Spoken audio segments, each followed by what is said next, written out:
Hello students, this is the lesson 4 of chapter motion class 9 physics. Before going in detail with this lesson, let me remind you what we have learned in previous lesson. In previous lesson we have seen what is distance and displacement. Distance is the total path length covered by an object during a given time, while displacement is the shortest path joining the initial position to final position of object in the given time period. After that we have seen difference on distance and displacement. In this lesson we will solve some problems based on distance and displacement and learn some terms related to motion. So let us start. Here we have some problems from NCERT. Our first problem is an object has moved through a distance. Can it have a zero displacement? If yes, support your answer with an example. So our answer is yes. If an object covered a distance, then it can have a zero displacement, provided that the initial position and final position must coincide. Suppose you start from your home to go the nearby market by covering a distance of 1 kilometer. Finding the market closed, you return back to your home. In this case, your final position and your initial position both are same, although you have covered a total distance of 2 kilometer in going from home to market and in returning from market to home, but your displacement is 0.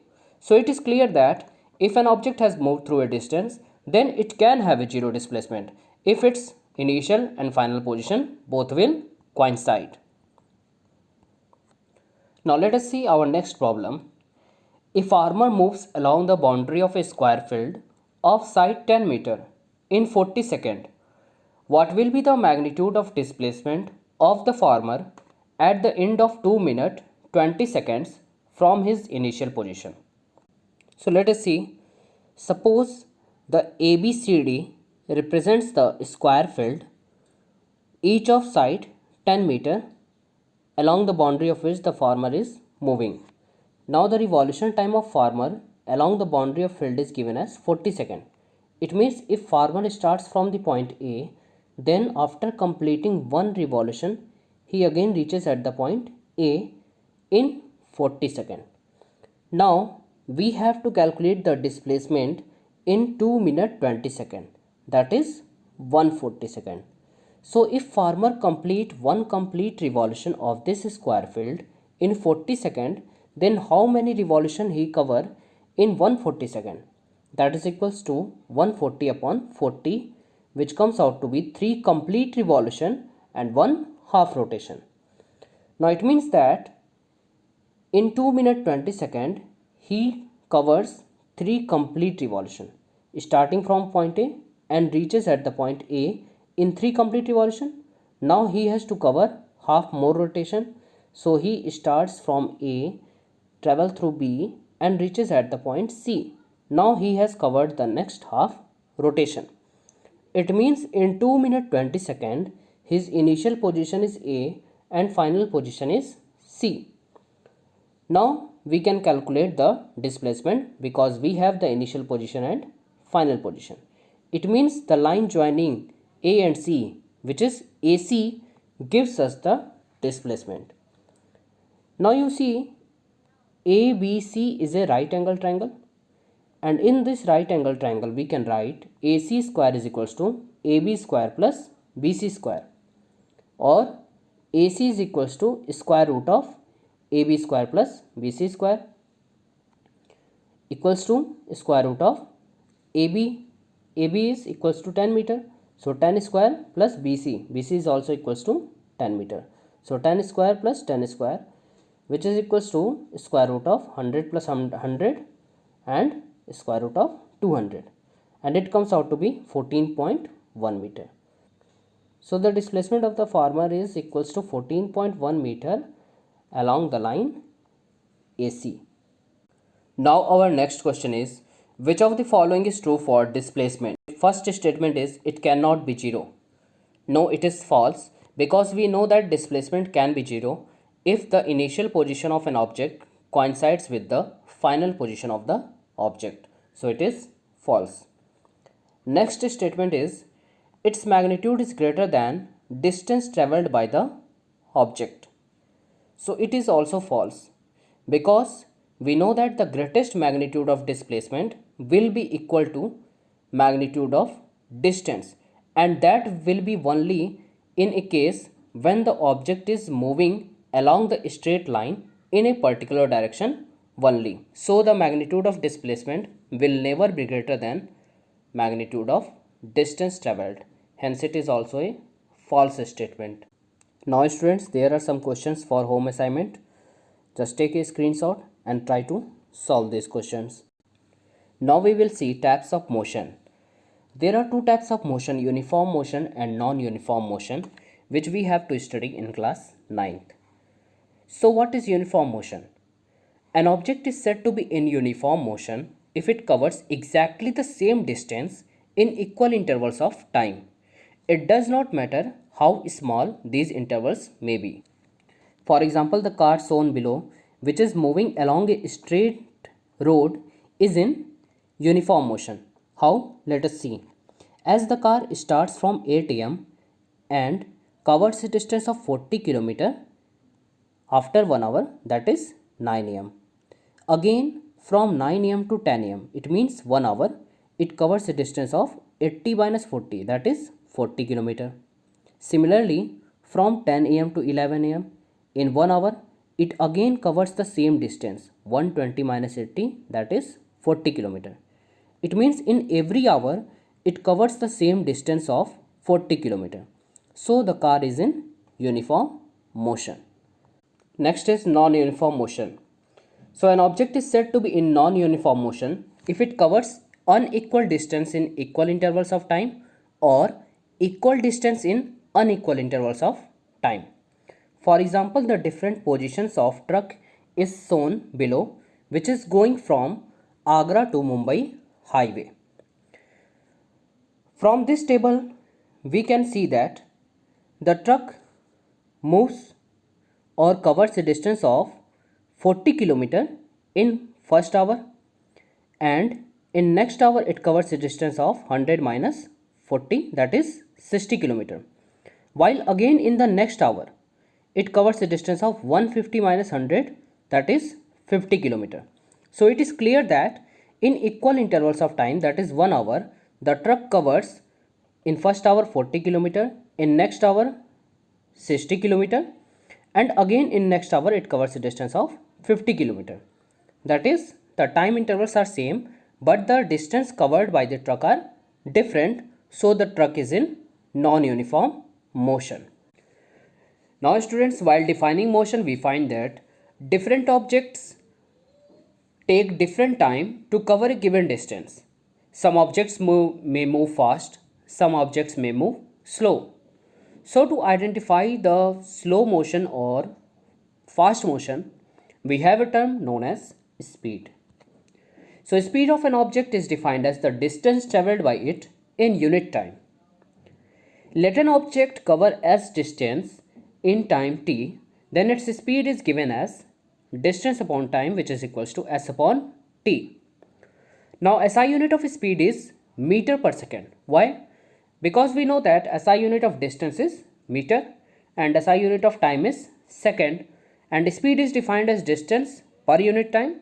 So SI unit of speed is meter per second, which can be written like this.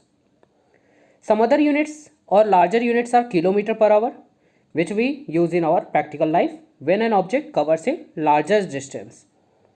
Okay, and in CGS system, its a smaller unit is centimeter per second.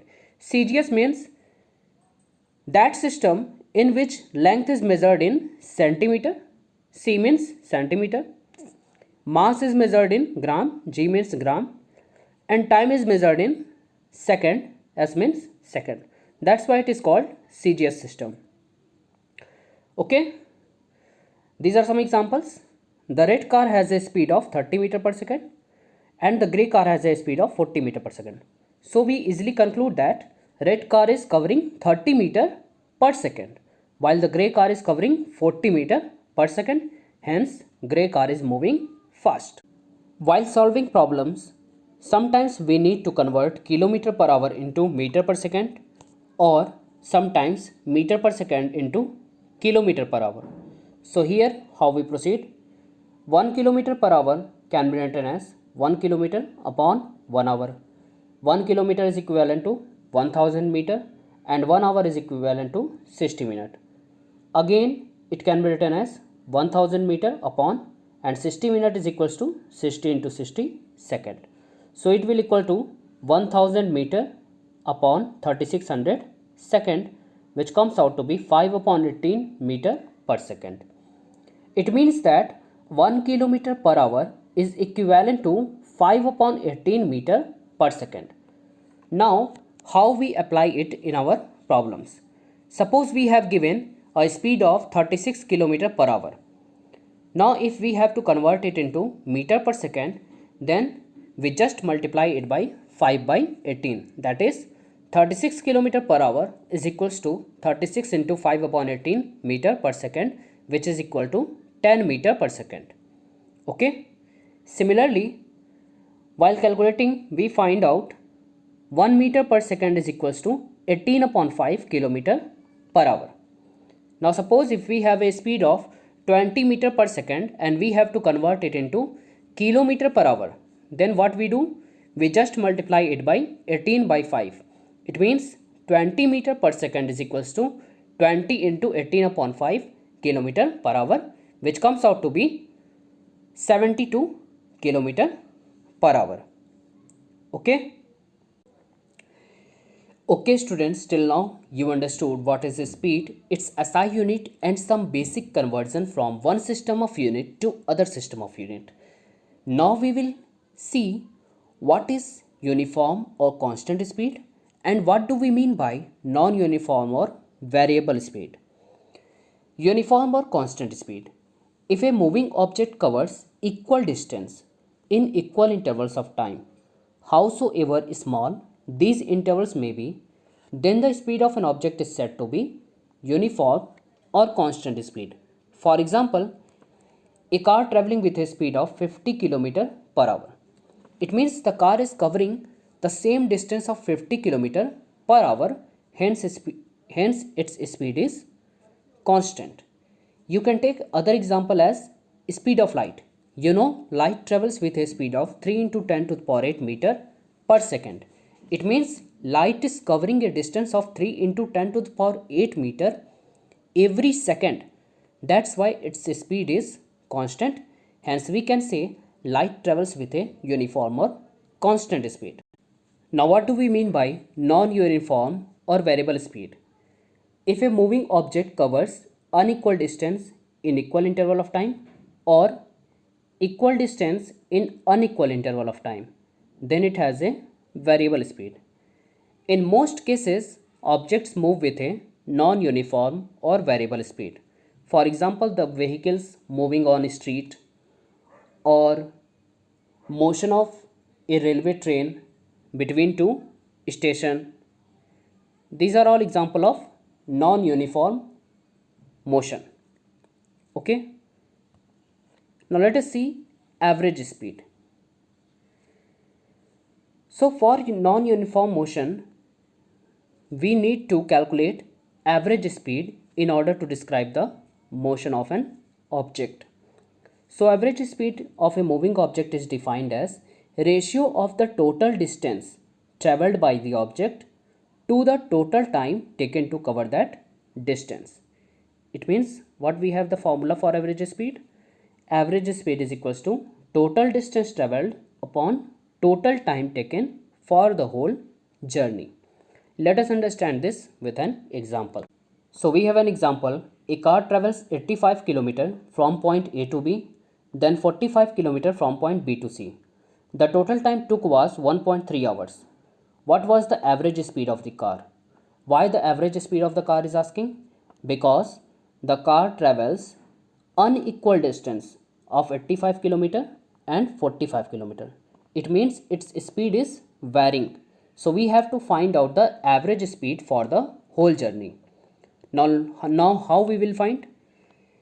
We have to determine first total distance covered. So total distance is equals to distance covered from the path A to B plus from the path B to C, which comes out to be 85 km for A to B plus 45 km for B to C is equals to 130 km. So we have a total distance of 130 km and total time took was already given 1.3 hours. Now we know the formula for average speed. Average speed is equals to total distance covered upon total time. So we can calculate 130 upon 1.3 kilometer per hour is equals to 100 kilometer per hour. It means the average speed of the car for the whole journey is 100 kilometer per hour. Thank you students. In our next video, we will see what the two terms velocity and acceleration mean. After that, we will see some position time and velocity time graph. Thank you.